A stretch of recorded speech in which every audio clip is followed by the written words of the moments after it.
You're listening to Demand and Disrupt, the podcast for information about accessibility, advocacy, and all things disability. Welcome to Demand and Disrupt, a disability podcast. I'm your host, Kimberly Parsley. And I'm your co-host, Sam Moore, still trying to dig out of 10 inches of snow here in Henderson. It wasn't 10 inches where you are, Kimberly, in Bowling Green, I think because a lot of it was ice. But you still got like 5 inches of snow, didn't you? 5 inches of snow. Yeah. And then by now there may be as much as like an inch of ice because of how, it rained and then froze. And that's what makes it so dangerous. I mean, ice is way worse than snow. Yeah, I haven't left the house since it started, honestly. Neither have my kids. So you've all been, at least you like each other. That helps. Well, we did on Monday. Yeah,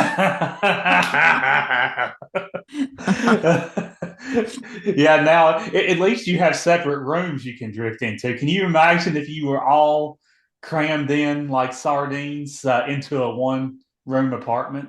No, that would be tough. That segues into, let me tell the fine folks. Drum roll. I know, good segue there, Sam.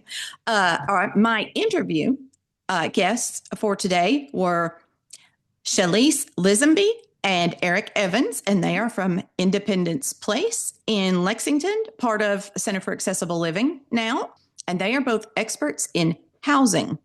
And all things housing related and finance. Well, not finance, but like the affordability crisis and things to do about that and accessibility. So much knowledge in those two people.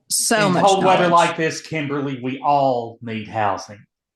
We do. And it's so important for, housing, obviously, shelter, one of our main human needs. That's one of the basic criteria for all of us. It is, but I think you're like me, Sam, in that when you're disabled, you tend to be at home more. Right. Yeah, that does tend to be the case for a lot of, people in our shoes. And so it's important that our houses meet our respective needs, regardless of what they are. And, also it's important that they're accessible and, we can get in and out of them real easily. Now, that's not a problem for me particularly, at least not when in normal weather when there's not 10 inches of snow on the ground. Then I can usually get in and out real easily. But, people in wheelchairs, might need special accommodations or, a ramp to offset the steps if there are any leading up to their house. Sort of things like that we tend to take for granted.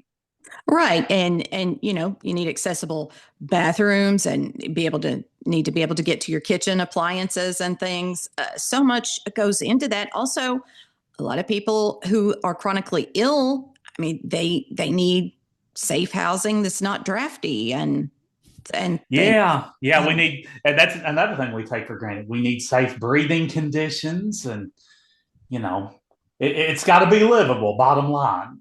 It does. And there's just, I think Shalise puts it so well in this, in my interview, that there are more people needing housing than there are houses. And so that's where we get the demand. Yes. So much more demand than there is supply. And I think it passed crisis point a long time ago. A while back. Yeah. Yeah. So we talk about that. And so it's perfect timing, Kimberly, for a subject like this with the weather being what it is. We can listen to this and then we can all be a little more thankful if we have, plenty of food, a warm house. Yep. Breathable air. We can sort of count our blessings more easily. Yeah, absolutely. And I am grateful. Crazy as I am with, all of us being stuck in here all the time. But I am grateful that we have a safe, warm, that's another thing, warm house. Yes. We have electricity. Power. I was able to, I had power. I was able to stock up on food. I'm sure you did too. You know? Yes, I had plenty to eat. Didn't go hungry in the No. least. And And not, I know you mentioned power, and you had it the whole time throughout this yes. storm. Knock on wood. I know not everybody in Bowling Green did. In fact, I think a little farther south of you, Nashville, I heard about a fair number of power outages with all the ice that they had down there. So, yes, power is one of those things that it's you don't consider it a luxury until you go for even a few hours without it, and I then it comes know. back, and you're like, I'm never going to complain again. I promise. I know, but we will. But Yeah, we always eat our words, but well, sure. But you know what? I think this is a good time, Sam, for us to say a shout out of thanks to our road crew workers and right. our electrical workers who keep the power on, keep the roads clean. We appreciate you. We do. Their paychecks over the past week or so have been well earned. And, we often voice our displeasure uh, about the amount of time it sometimes requires to get our roads clean and in drivable condition again. But the fact is, we don't know how hard it is and how much trouble they have to go through to make that happen. A lot of it kind of varies depending on which county you're in and the amount of equipment they have to work with. But yes, tip of the cap to our road workers. Absolutely. So, Sam, did you go out and play in the snow? I can't say that I did. I would have if I was about 20 years younger. But no, occasionally I would stick my hand out and, get a literal feel for what was going on and what was falling from the sky. And it did make me definitely more thankful for heat whenever I closed that door up again. But anyway, it was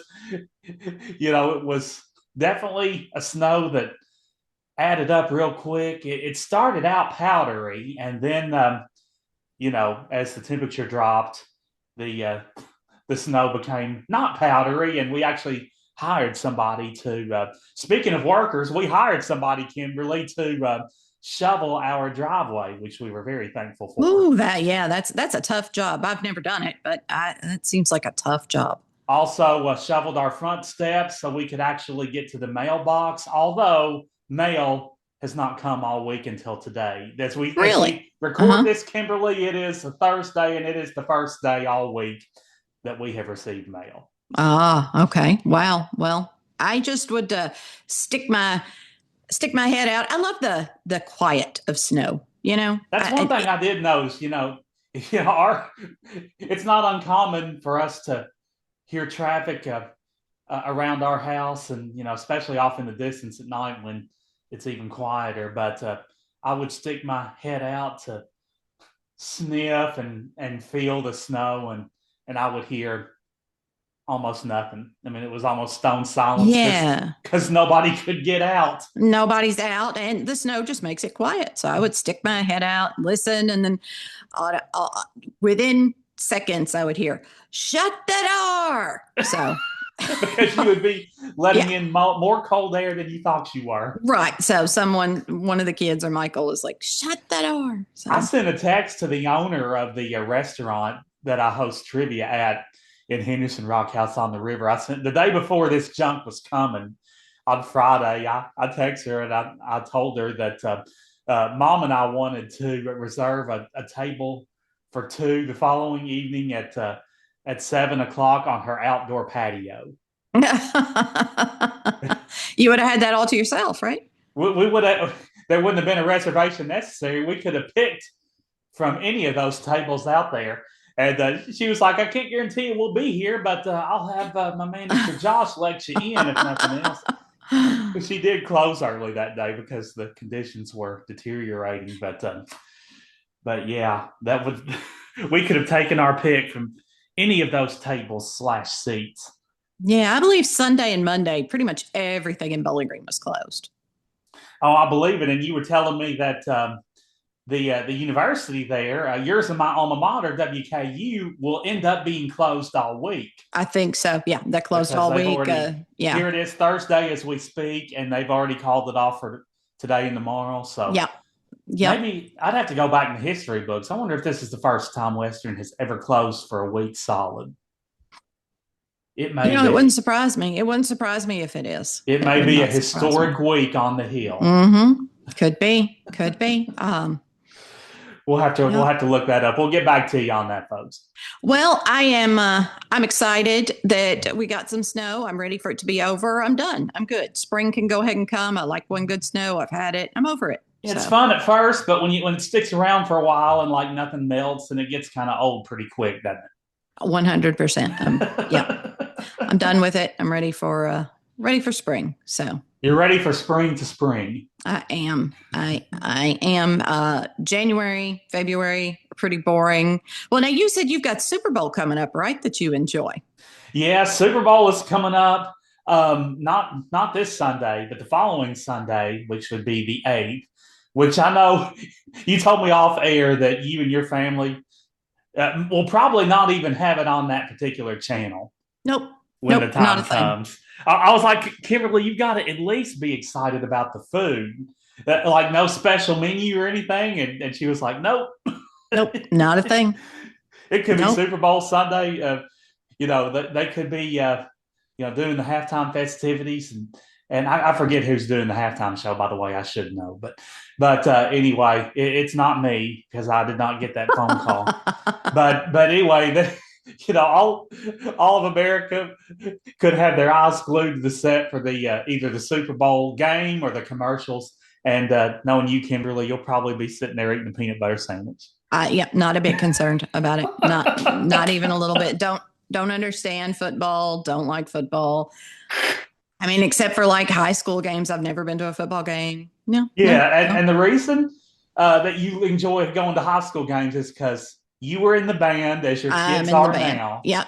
And my daughter's in the band. So. And now your daughter's in the band. Now your daughter, Sarah, has to go to the basketball games, which you don't care to go to yourself. I don't go to those. She does because she's in the pep band, but I don't because it's loud at a basketball game. Yeah, so. and most of those are pretty small gyms, so there's not much room for that noise to travel. And yes, it is loud. Yep. But anyway, but you know what I am excited for coming up is I know. I think you might. You and I will be hosting the live podcast of the My Silence Roars book launch. And that is written by Tina Jackson, My Silence Roars. She is an advocate, a disabled and feminist activist from Louisa, Kentucky, way out there in Eastern Kentucky. Northeastern KY, yes. Yeah. So you and I will be doing that, and that's going to be fun. We'll get a taste of her roaring silence. We will. And it's a good book. I've read her book. I'll have a link to some more where you can learn more about the book if you're interested in that. And there'll be a link to sign up. It's on February the 2nd. That's on a Monday, February 2nd at 1 p.m. Central, 2 p.m. Eastern, right? 11 Pacific for all of our California listeners. Well, no, that gets into some math, so I'm just gonna trust you with numbers that. are overrated, aren't they? Mm-hmm. So much, yeah.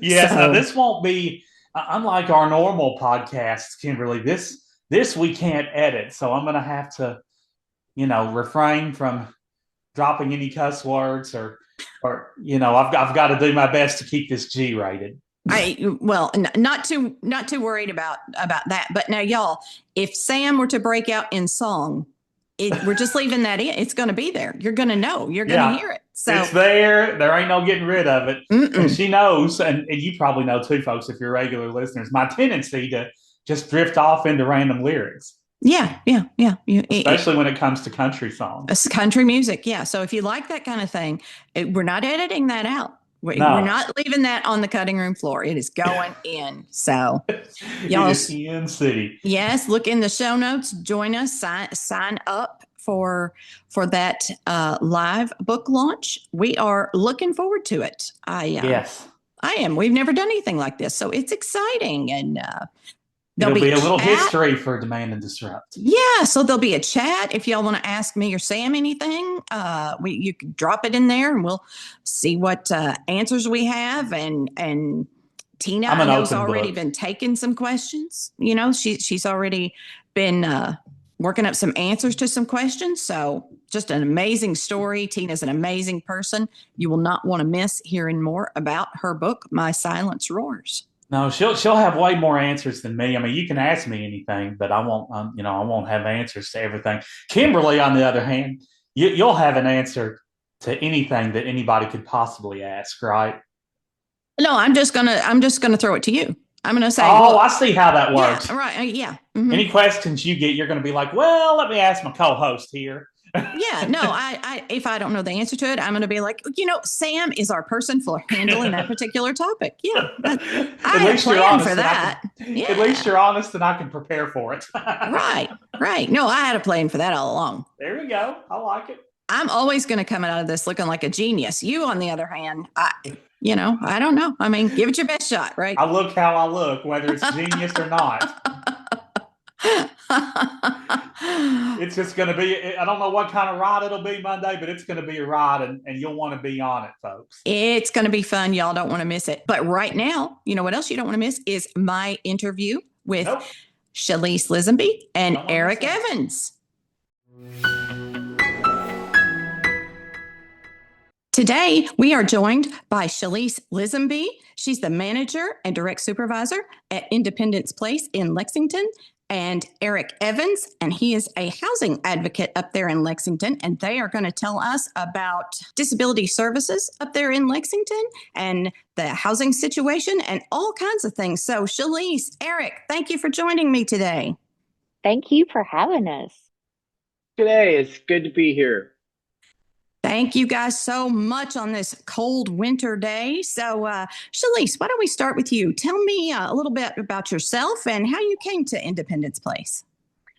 I have worked with people who are disabled and the homeless for the entire length of my career in different capacities. And my passion is working with the group of people we do work with. And also have a special place in my heart for the homeless. So taking those two together has been my passion for quite a long time. And how I got here, I will let Eric tell you about that. Ooh, okay, Eric.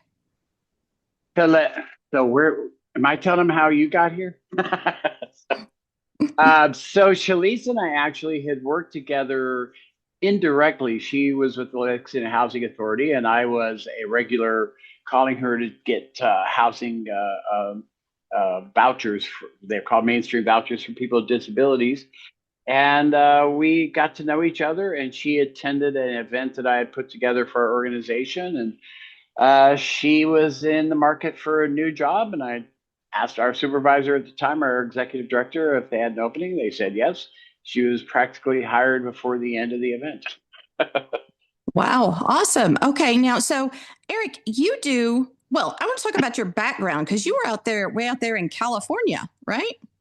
I was, yes. I was in California as early as 1981 in Los Angeles, and then moved to San Francisco in the winter, actually in December of 82. Yeah, so was there from 83 to late 84. So. Okay, and I was reading in your bio that you did a lot of work around AIDS education, AIDS advocacy, and things. So can you talk a little bit about that? That sounds like a busy but also sort of terrible time to be in San Francisco. Terrible time is an understatement. Yeah. Yes, it was a horrific time to be at ground zero, and there was no way around it. And to have people who were basically dying within months of being exposed, and there was absolutely no cure in sight. It was kind of like the very earliest days of COVID, quite literally, but there never was and never has been a cure yet, per se. I still see that maybe being on the horizon within the next 10 years, foreboding anything going on with research funding. So, right. But, back in the earliest days, there was absolutely no health care. There was nowhere for anybody to go. They would lose their housing. They went up to the hospital or in a friend's house, and they would pass away. And that was, the 2 years that I was in San Francisco. I ended up being 5 years in New York City after that, because like I said in my bio, I have been doing HIV/AIDS advocacy since 1984. And I just happened to be in a lot of the major hotspots for that for the first 20 years of the nightmare that we lived through. So did you go to those places specifically to offer help? No, actually, I just kind of ended up there. I refer to myself sometimes as the Forrest Gump of that, because it was not with my intention to do that. I went to New York actually because my grandmother wanted me to go to school there. So I went to school there, but then I found a need that was greater than my own education. So I quit my education to start working. I worked with in a television station that was LGBTQIA owned. And so that's how I ended up being there for like the earliest days in the formation of ACT UP. For the quilt, the very first two viewings of the quilt in Washington, D.C., I was there for as a reporter, including the 88 Republican and Democratic conventions. And so I kind of became an accidental or an incidental advocate. And then around 2010, 2011, I was actually hired by an organization funded through the John Hayes Foundation, where I did a lot of work directly with finding housing. And that was at the beginning of the Affordable Care Act, where we were fighting to get people insurance and health coverage when at the time they could be denied for pre-existing conditions. Mm-hmm. Yeah, those were scary days. And recording it. Actually, I was a cameraman and director and did a lot of the behind the scene news stories that help cover the events. There's documentaries that have my footage in it. So, okay. So Eric, how did you end up in Lexington? So that's actually partially responsible due to my husband, who works in television as well. We were living in Colorado, and he was offered a position out here.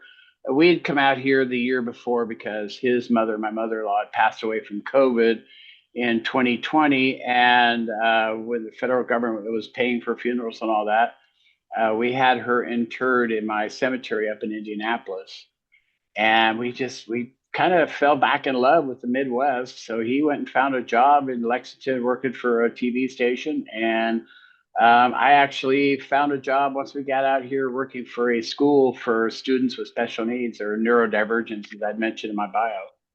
Mm-hmm. Wow. Okay. So, Eric, you've been everywhere. And Shalise, it sounds like housing, especially for underserved populations, is close to your heart. It very much is, yes. So tell me, and for our listeners, why housing is such a big deal for people with disabilities. Oh my goodness. We don't have that long. But let me start with this. So it is incredibly important, I believe, for all people to have roof over their heads, that housing is a human right. Also, for folks who have disabilities, accessible housing is a human right. And so that's where it kind of comes in for me, for the advocacy and activists that I've done, that everybody deserves to be sheltered and have, the basic needs. It's hard to do housing right now, currently. We're in a housing crisis, not just Lexington, not just Kentucky. This is national. And what I mean by that is there is not enough affordable housing for all the people who need it. There's more people than there is housing. But there comes the income differences as well, right? So most folks that we work with in the housing piece of all of this have, SSDI or SSI or both. And that income is much, much lower than the income of somebody there, else that makes a lot more money. And we see that a lot when we help them identify housing, especially if it can be accessible for them. And the landlord or the property management will ask for 2 or 3 times income for the rent. Meaning, if the rent is $850, they want to know that the income is 2 or 3 times that much. And that just really knocks out our disabled folks of running to get housing. We also have found this year that HUD has limited funding towards homeless programs. Most certainly the Section 8 vouchers, the mainstream vouchers, in which Eric just mentioned, that is for people who are disabled and homeless. HUD has removed the funding for those things. So we're now sitting with, there isn't enough housing to begin with, but we have more barriers. And it is my hope that everybody has a roof over their head. And I know that the homeless folks are usually the last to get served, or they're looked down upon and they're treated in just disrespectful, horrible ways. And these are human beings. These are our brothers and sisters. We should be helping them. That is my personal opinion. So yeah, it's difficult for, when you can't find affordable housing, but you might find affordable housing, but it's not accessible. So that changes things for the disabled folks too, because we're looking for both, for it to be affordable and for it to be accessible. Again, going back to HUD, they also have restricted funding to public housing or income-based housing. So we're in a time right now where we're not going to give up. We're going to keep advocating. We're going to keep being activists. We're not going to give up on this. It's just becoming increasingly more difficult to find housing. There's more people that need housing than there is housing to be had. And I think we're not seeing a lot of new development. We're not seeing a lot of new building. And I also don't see any incentive for potential landlords and potential property managements to actually do the building and to make it accessible. They're just not incentivized for it. And that just makes it much more difficult. What might those incentives look like? That's a great question. I have seen it before when I worked at the Lexington Housing Authority, where they incentivized the landlords for accepting a tenant who had a Section 8 voucher. They got paid an extra $1,000 for having done that per tenant. And that was great. Now that funding to do something like that again is not there. But I don't know. I don't know if it could be a tax credit or something, some way that the builders somehow profit off of it, yet we could have it to be affordable and accessible for the homeless folks and our disabled folks. Mm-hmm. So incentives have those historically come from the federal government? Is that where those come from? It's been my experience, yes. Okay. Go ahead. But the like states and local governments, to my knowledge, there's nothing stopping them from saying, okay, here's a problem, we can solve it, and them putting up the incentives, correct? I would think so, yes. No, I think you're very much correct. I also know that in some small part, at least, both your state and city governments are federally funded. Mm-hmm. So again, it gets caught up in that, I think. Mm-hmm. Yeah. Mm-hmm. I'm coming to this conversation like you. Well, like you, I have the same kind of love of this issue as you. I don't have near the knowledge that you have. I have just my bachelor's degree in political science from so many years ago that it's probably outdated. But what that taught me was that government's job is to do the things in our capitalist system. Government's job is to do the things that our capitalist system won't or can't do. Correct. So when people complain, as they do, that a government spending all its money on housing or too much money on housing, well, that's the job of government. We're Absolutely. I think people fail to see the connection of that you've just drawn, that what the government's job, and I would even say responsibility is.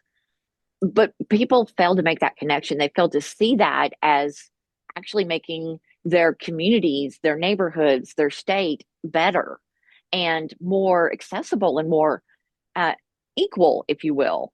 And so people like to vote on an issue that is going to affect them, not how it might affect other people. And I think that because of that, we're watching this housing crisis happen. Right. And, so many of us we're one paycheck or we're one lost job away from being there ourselves. Absolutely. But what I'm seeing now is people are starting to go, as we're losing these resources, as we're losing this funding, people are going, hey, wait a minute. Why are there more homeless people? And they're going, whoa, I didn't know that. And so there's a lot of education that both Eric and I and our staff and the rest of the staff, they go out there and educate as well, because it's like, this is what happens when they cut this. And so I think it's becoming very real to people seeing it.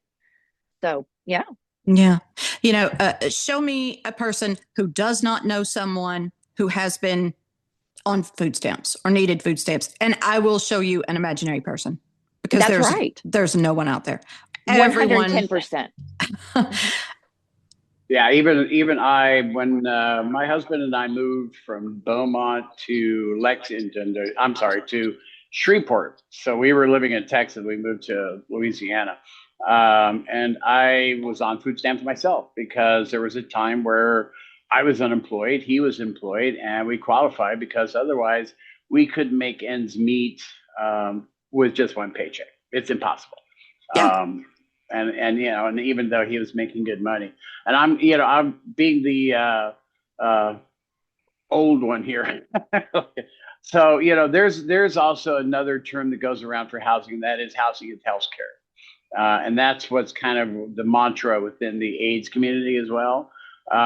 Because somebody with HIV/AIDS does better health-wise if they have a roof and four walls.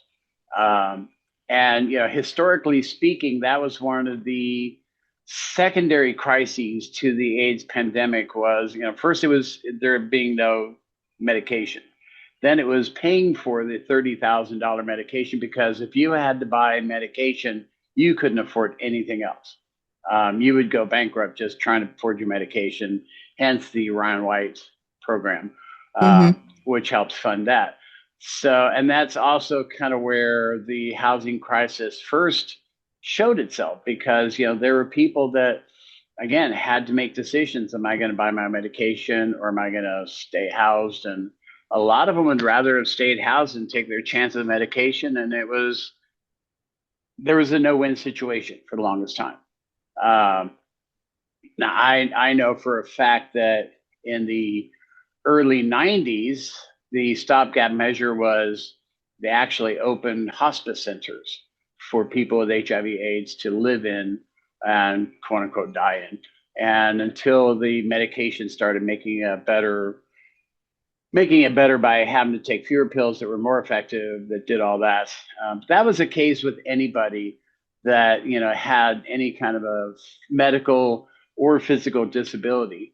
And a lot of people don't realize that when they see somebody sitting in the street, sitting in a median in a wheelchair, 99% of the time, that's real. But, there has also been so many stories out there of people who fake it to get food stamps and fake it. And so people want to believe that this small minority, I'm talking 0.5% of people who are taking advantage of the system, are destroying it for what is a literal lifeline for 99.9% of the people out there getting food stamps, needing housing assistance, and getting all those things. And having been on food stamps for myself, once I got a job and once I could afford to buy my own groceries, I was off food stamps. I quit going to the food banks, because my being says, this is those for really need it. And if you don't really need it, don't take advantage of it. But there are people who do that. And this, I think, has caused a lot of what people are misconstruing as abusing the system. Even though, if you remember, and I don't know how old you are, when SNAP first came out, if you remember, they were doing it in the way of like American Express checks, where you got a booklet full of bills, fake bills that you use to buy your groceries. And, a lot of people were working the system by going out and buying a loaf of bread and getting their change in cash and then being able to go and use it for other things. The way the SNAP system works now, same thing with housing. There are so many stopgap measures. There are so many protocols that go into, we can't even process somebody for a voucher to get housing unless they can prove their disability. And there are one of two ways of doing that is either getting a doctor's note saying you have a disability, or if they're getting disability through Social Security. And even once they get that, they then have to renew once a year for housing, but they have to renew every 6 months for SNAP. And I'm like, my God, how much more safety measures do we have to put in place for people to realize this is not just somebody taking advantage or milking the system? Now, Eric, you know what you've done is you have just like pulled out the soapbox from under the bed and said, after you, Kimberly. So, yes, well, yes to everything you said. Basically, I just second all of it. My family was on food stamps. My husband had a job and he lost that job because that is just what happens sometimes. The job moved to China. They started they just moved overseas, which jobs do, and it's fine. But we were a family of 4 people, one of whom was, I am disabled. We had 2 little kids. So we were on food stamps. Anyone who thinks that is just a joy and just so easy, oh my gosh, I would rather go to the grocery store 1,000 times than to go to the food stamp office once. I mean, and that is a problem too. It should not be that way. But also, people don't If I can interject there. Mm-hmm. I often use when I go out to educate people, or when people are like acting all a fool about they don't know their stuff, right? And they're spewing all this stuff. I'll go, do you know what a full-time job it is to be poor? Oh my gosh! Do you know what it takes to get food stamps and keep them? Do you have any idea what is put in place just for those people? And they're like, no. I'm like, okay, until you do, need you to sit down. Right. Amen. Yeah, it's a lot. And housing. And sometimes you have to choose between your healthcare, your housing, or feeding yourself. And all of those things are extremely expensive. Expensive. Absolutely it is. And again, I'm going to kind of go back to what I was saying. People are now seeing that at work in their own lives right now. Again, everything has changed with the federal public administration. So I see people who never were, but now are having to make those choices. And they're like, oh my, how do people do this?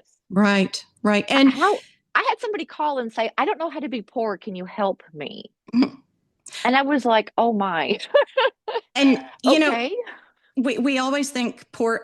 One thing I want to point out to our listeners, I have such good listeners. I feel like they know this. But I feel like I want to empower them to shout this message. And that is when rich people go to get services or when they go to get loans, they are not shamed for their lifestyle or their behavior. Not at all. Most of the time, they didn't get what they get because of hard work. They got it because they inherited it. They got it because their parents got lucky. It's almost never their own hard work, but yet we poor shame so bad. And I'm sure I've been guilty of doing it at some point too. But when you know better, you do better. And I'm actually, I have a personal story behind that, which I think your viewers might find interesting. So I was one of those that actually was born wealthy. I was actually born into a rather wealthy family from Indiana. Congratulations. You are the first person I have met. So, well, it gets better. So I was given a trust fund when my mother died when I was 9, which followed me my entire young adult life. Unlike a lot of wealthy people, though, I was one of those where I would say 3/4 of what I got, I was giving away. I was donating. I was using for purposes other than my own betterment. Not to say I didn't live a nice life, but I always made sure that I also gave back to my community. In 2008, 2009, if you remember the whole Goldman Sachs debacle, Right. where they lost everything, part of what they lost was my inheritance. Um, I went literally from being worth $3.5 million to being worth nothing within 30 days because the investments that were made on my behalf were all a part of Goldman Sachs. And I had no say so over it. I was a beneficiary, I was not a fiduciary. So I lost everything. And I went from being comfortable and secure to losing my house, losing my car, my husband and I talking about what size box we're going to need to live in on the street with our dogs. And we got lucky enough that his family and his first job he ever had in his life offered him to come back to that. For him, he had that. I did not. So I ended up having to literally reinvent myself from being that secure little rich brat to having to swallow a whole lot of pride and a whole lot of humble pie and to scratch and claw and get myself back to where I was comfortable again. I mean, we lived really so extremely meagerly. And that's why, again, I was on food stamps because of that. I was on well, not even unemployment, but I was on food stamps and going to food banks and working freelance under the table because I owed a lot of money that when that money went away, I couldn't even pay my debts. So Mm-hmm. it literally, I went from being that person that had everything that they had never earned to being the person who had to do everything to earn it. Uh, Which is and to that say, to those who think it can't happen to them, you're it can. saying it can. It can. It has. I am living proof of somebody who, has experienced both sides of that coin, which is why, even today, the work I do humbles me and keeps me um, in my place as far as I don't deserve to have anything more or anything better than anyone that I'm trying to help who's living in a motel room or living in a shelter or literally living on the streets. Mm-hmm. So So back to housing, then that's a good segue. Shalise, tell me about Independence Place partnership, kind of with the Kentucky Fair Housing Council. Oh, okay. Yes. So the Kentucky Fair Housing Council is actually housed here in Lexington. While they serve the entire state, they are housed here in Lexington. Um, I knew about them and began working with them many, many years ago because, again, I worked with people who were disabled. And um, I began to see how the people who are in wheelchairs or walk with a walker or cane or struggle with speech, whatever it's going to be, are become a target for exploitation and could also be they don't know their rights as a tenant.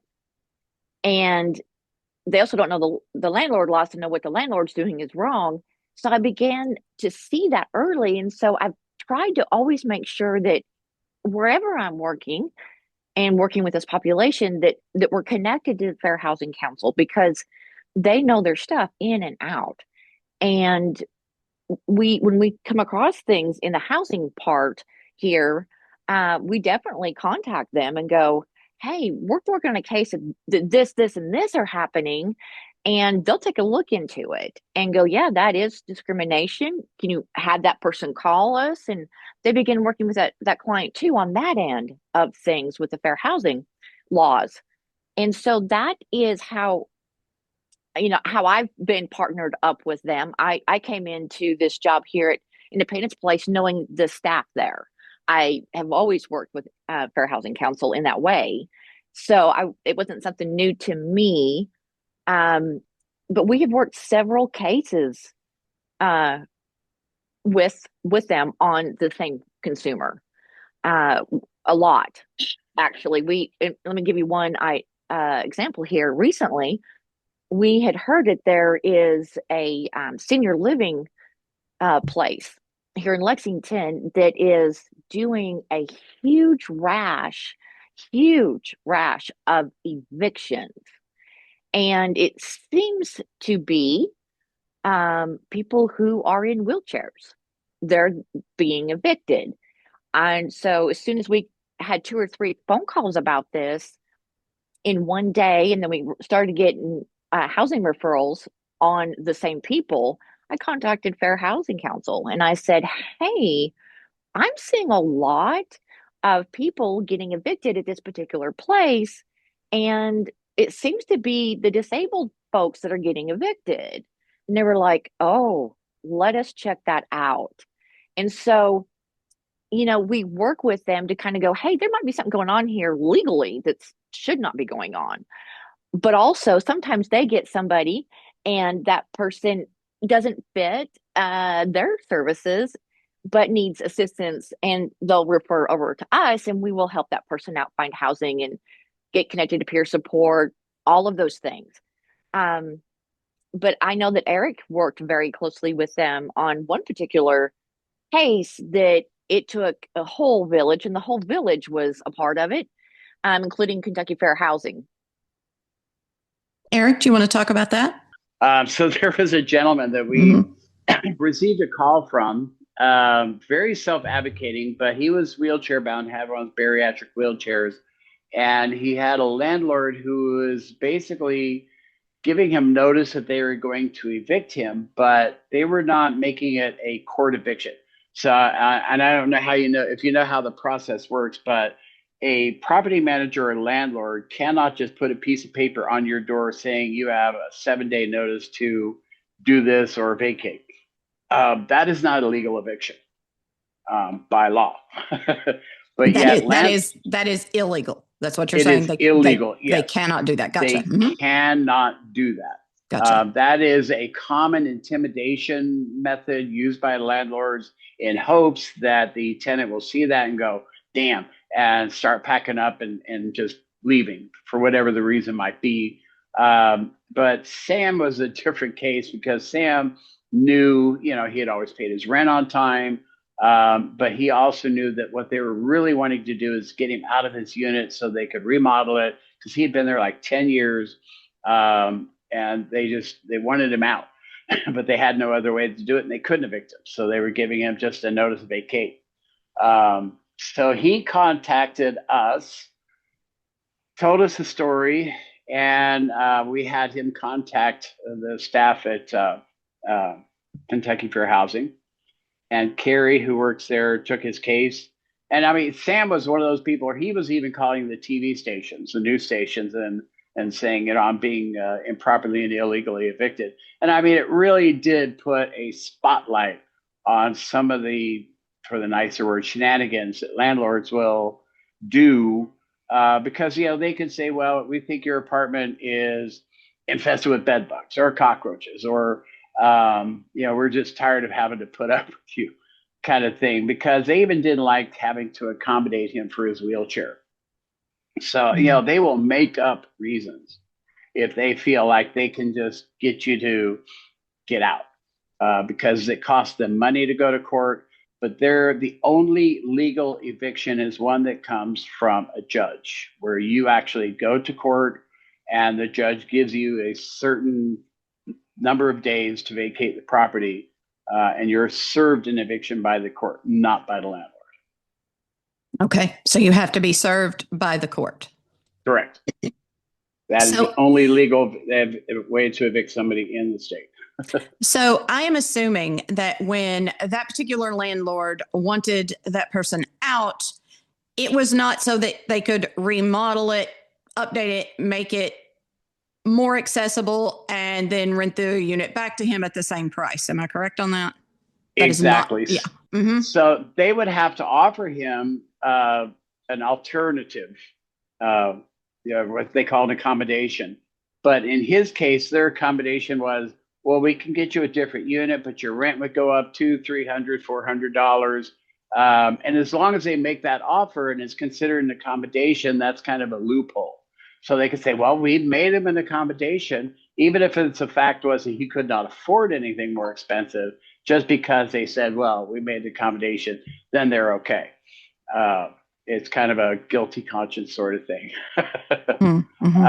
So, it's really very common with a lot of landlords who don't want to make an accommodation because it would cost them money.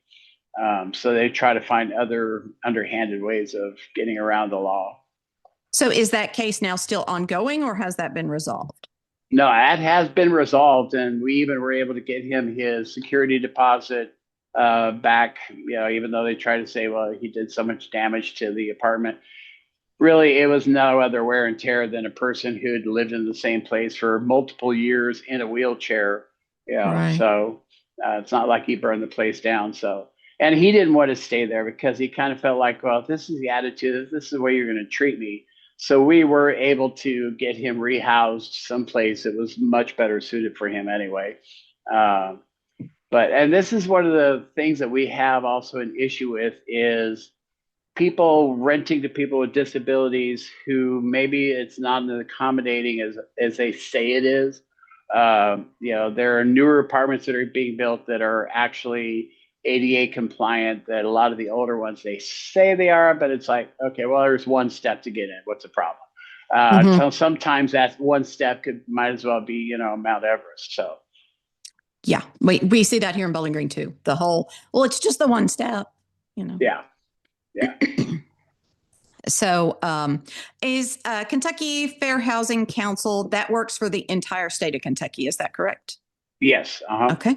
And are there similar groups across the United States?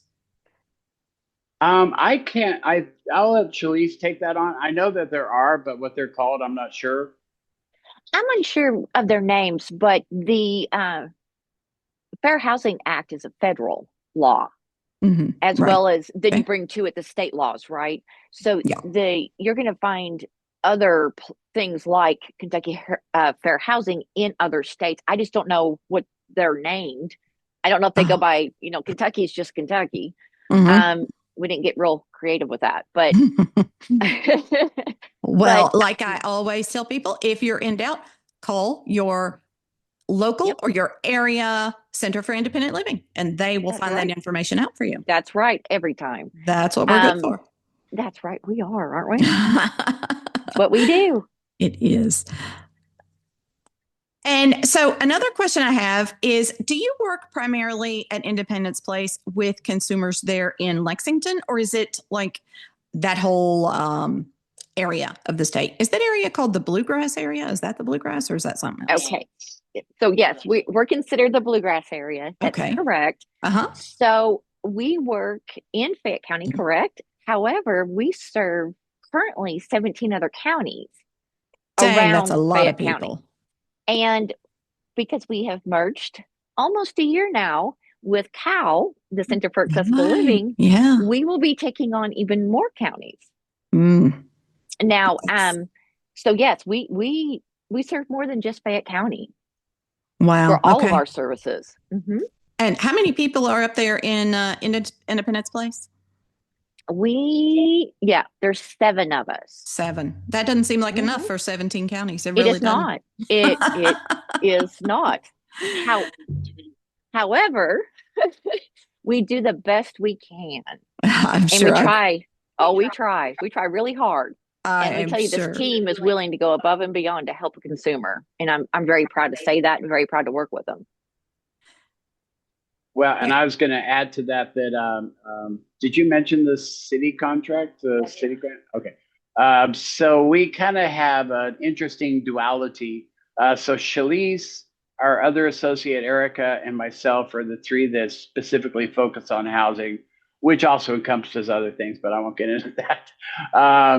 But I'm supposed to be the one that covers all the outside counties and not just a Fayette County. So if there's somebody in Boone County, Scott County, you name all the other 17 counties and growing, if they call here and are referred here, then I'm the one that takes on the case to try to see how, and 90% of the time, I'd say they want to move to Fayette County from wherever they are. Because, as you know, in Kentucky, the larger the metropolitan area, the better chances are that you're going to find more affordable housing.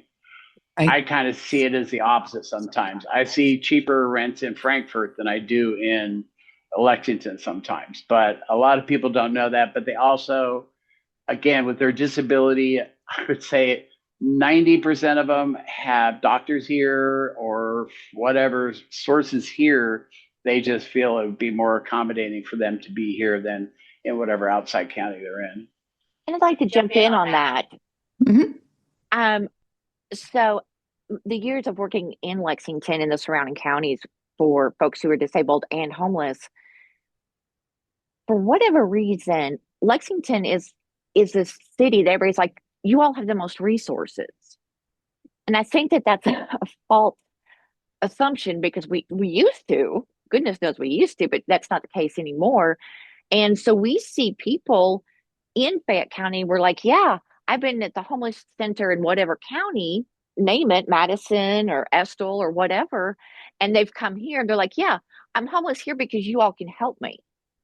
And it's amazing how that happens. There's so many people that aren't even residents of Lexington that come in homeless to get help. And in fact, we saw an increase of homelessness when Washington, D.C. decided they were going to take all the homeless people off the streets. Lexington, Kentucky saw a pretty big increase in the population. And I think Lexington's the city itself is very much welcoming and very much wants to help. But at the same time, I think it won't matter what city you're in. The resources are depleting. The funding is gone. And it's just getting tighter and tighter right now with all of that. And so I wish we could do what we used to be able to do, but it's just not going to happen. So what are some of the challenges to dealing with the homelessness crisis in some of those urban areas and outlying counties as opposed to right there in Lexington? Well, boy, that's a whole bag of cats right there. So there's just so many different things, and one of the trends that we see now is that property management companies, in particular, are the vast renters in this area, and they have created financial barriers to people trying to get housed.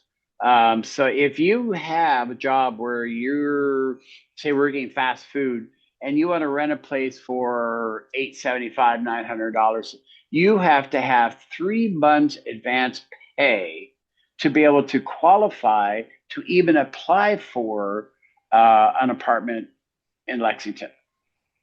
Wow. So if you don't have that kind of money saved up, you can't, you're wasting your application fee, which we have also found that a lot of these property management companies are more than happy to take your application fee first, have you apply, and then find out afterwards that you don't qualify. And then you're right back where you started, and the property management company gets to keep that application fee. There's a couple that are what I refer to as my really big pet peeves. And that's not always the case with landlords, individual landlords. And I think we're all three old enough to remember the good old days when majority of places to rent were rented through a landlord, individual property owner. I miss those days. So that's like an individual landowner might be someone who has a property. They've turned, let's say, a house into 4 apartments. Is that kind of what you mean? And property management, usually property management corporation. Tell me what those are. So they basically either they will buy properties themselves to then manage, or they will be hired on for a fee by an individual landlord to manage multiple properties. So if you have an individual who's going around and buying and flipping houses and then turning them into rentals, they might go to XYZ property management company and say, I'll pay you 5% for each property that you manage for me. You do the screening, you do the application, you do all that stuff. which, you know, I can see the big advantages of that, because a lot of these property management companies, it makes it easier for them to like do background checks in bulk, versus if you're an individual landlord that you maybe have 3 properties and you're going to pay through the nose to get a background check on somebody's criminal record or this or that or the other thing, unless you know the source. Now, one of the things I pride Independence Place in is I have at least 2 landlords who trust anybody that we will refer to them, because we try to vet as best we can tenants to know as much as we can for a landlord. But property management companies, they don't care. They have their own standards, and we could send them somebody that has absolutely the most minuscule of issues. And one of those issues that is another peeve of mine is if you have had an eviction, I'm getting back to that, within the past 5 years of your life, even no matter what the circumstances were, they can deny you a place to rent through a property management company. It's the same rules if you've had a felony, depending on what that felony is. If you've had a felony within the past 5 years, you could be denied a place to rent for that felony. Mm-hmm. Mm-hmm. So they literally categorize an eviction up there with the same degree as they do a felony, and it's just absolutely it's a peeve of mine. Mm-hmm. Yeah. One of the things I know that we deal with down here, or that I have dealt with in Bowling Green, is that a property management came in and bought a huge apartment complex that is accessible, or was, but then as the apartment ages, they aren't really managing. They're just collecting rent. Yeah. They're not updating, they're not fixing things. So when an elevator goes down, there's no one on site. No, and there's usually just somebody there to make sure that, you know, the rules are being held. Yeah, right now, as we were talking, I've been also multitasking because we have an apartment building which is managed by a major property management company who will remain nameless. Mm-hmm. And we're having issues with some of the tenants not having heat. Oh and my gosh. Yeah. And this is the second time. Say again what the temperature is there right now, Eric. We're talking, what, 2 degrees, 3 degrees, maybe it's 5 now. Yeah. But no heat. And this is where a property management company that really cared about their tenants and cared about the properties, for God's sake, would have had these issues looked at and resolved when the weather was decent out. But, you know, here we are in the middle of December, and just now, and one of these properties that I'm referring to is brand new. I mean, we're talking less than 5 years old, and they're having issues with heat. And, you know, there are some measures in there to protect them, but they're not enough, because, you know, these property management companies are supposed to make sure your tenants aren't freezing to death. So what do? They might bring them a space heater. You know, for a 1-bedroom apartment, that one space heater is not going to heat your place enough. And this is where you get tenants that, you know, then turn on their stoves or whatever, and then next thing you know, the place is burning down to the ground. And everybody's wondering why. Right. That's why people are literally trying to stay warm, because the property management company, or in some cases the landlord, are not doing what need to be done with that rent to make sure that their tenants are safe in their environment. So. Wow. So Sorry, didn't mean to rant. I hear you. I feel you. So aside from the housing help that you all offer consumers, what else do you offer people in your 17 county area up there in Lexington? Okay, well, we offer the peer support services. We offer independent living skills training services, the employment, IPS employment services, which is a partnership with OVR, and the housing advocacy, as well as information and referral. And we have been seeing a huge uptick in just people calling for information or needing a referral to something. And I've noted that that is increasing the longer we're going here. And yeah, so we provide those things to all of the counties. Okay. And If there's someone out there listening and they could benefit from the services that you all offer, can you tell me how they would reach you? Well, yeah, sure. We would love to hear from them. So the office phone number is 859-266-2807. And I can talk to them. We can sort it out over the phone, figure out what kind of services are needed, and put that into place. Well, this has been wonderful talking with you all. So thank you, Shalise Lisembee and Eric Evans. Thank you so much. Thank you, Kimberly. Thank Appreciate you, it. Kimberly.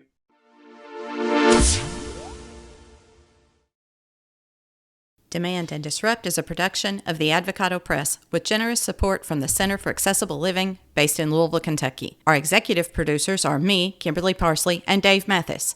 Our sound engineer is Michael Parsley.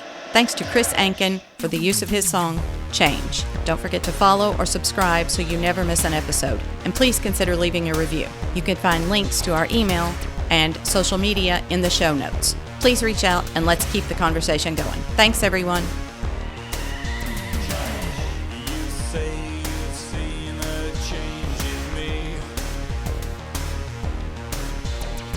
Just for once, I think I would agree. We both know there's a difference. We've had our curtain call, and this time the writing's on the wall.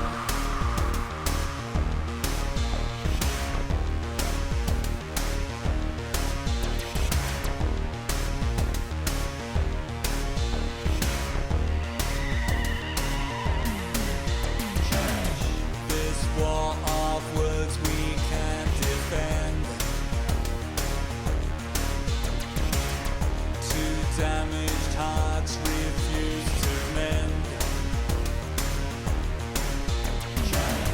This situation's pointless with each and every day.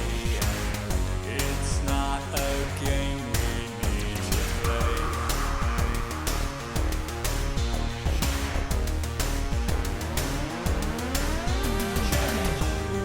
Tried to make things better, repair and rearrange things, but each and every letter spells out the need for us to open up our minds and hearts to change.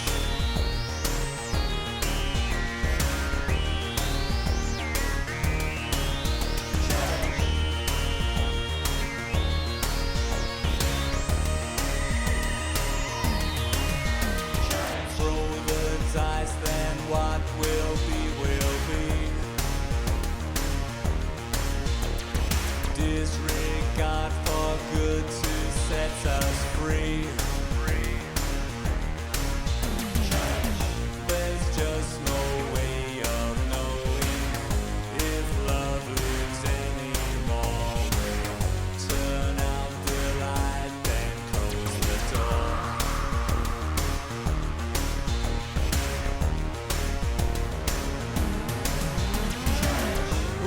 Tried to make things better, repair and rearrange things, but each and every letter spells out the need for us to open up